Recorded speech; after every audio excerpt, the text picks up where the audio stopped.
toute nue sous ton poule, et la rue qui est ma poule, joli mot. Juliette Gréco, une icône qui s'étonnait elle-même de pouvoir toujours monter sur scène. Moi, je ne comprends pas pourquoi je suis encore là aujourd'hui.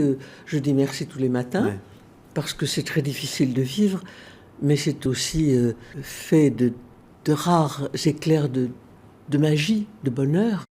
Pourtant, les débuts sont difficiles. Juliette Gréco a juste 18 ans en 1945. Elle erre dans le Paris d'après-guerre. La comédienne de théâtre au visage diaphane hante les soirées de Montmartre et de Saint-Germain-des-Prés. Le café de Flore, le Tabou ou le Bœuf sur le toit accueillent les intellectuels et la jeunesse désinvolte. Il y a eu deux bombes à cette époque-là. Il y a eu la bombe atomique et il y a eu le fait qu'on nous avait rendu la liberté. Très vite, elle devient la muse de Saint-Germain, inspirant Boris Vian ou Jean-Paul Sartre. On descendait donc de Montmartre à pied, et puis tout d'un coup, Sartre arrive et me dit, il vient à côté de moi, il me dit « Alors Gréco, vous allez chanter ?» Je dis « Non, monsieur. » Pourquoi ?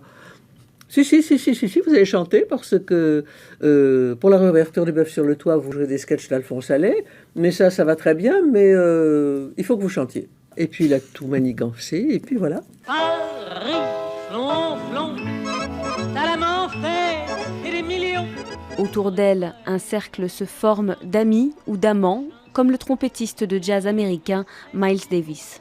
J'étais dans les coulisses.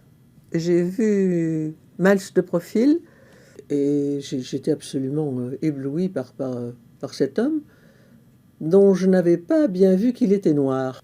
Je me suis aperçu qu'il était noir quand je suis allé aux États-Unis. Là, j'ai très bien compris. Léo Ferré, Serge Gainsbourg, Jacques Brel lui écrivent des chansons qui, dans sa voix suave, deviennent des succès. Déshabillez-moi, déshabillez-moi. Maintenant, tout de suite,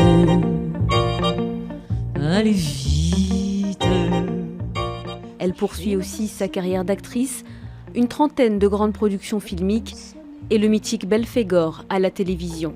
C'est une chanson. Infatigable, Juliette Gréco enchaîne les tournées à l'étranger et les albums, car, dit-elle, rien n'est jamais gagné. Quand je dis que je fais des progrès, que j'ai fait des progrès, les gens ricanent, mais il n'y a pas de quoi ricaner du tout, que je fais des progrès. Mes seigneurs sont les écrivains et les musiciens, avait coutume de dire Juliette Gréco.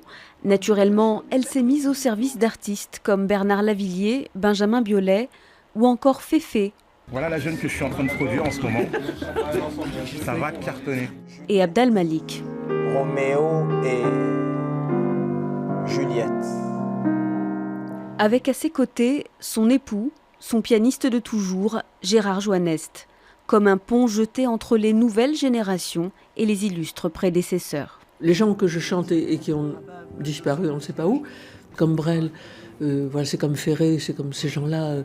Tant qu'il y aura des gens pour les interpréter, tant qu'il y aura des gens pour les aimer, ils ne seront jamais morts, jamais. La vie ne vaut d'être vécue sans amour. Il faut partir debout, élégant et courtois, parce qu'il ne faut pas attendre d'être obligé de partir pour partir.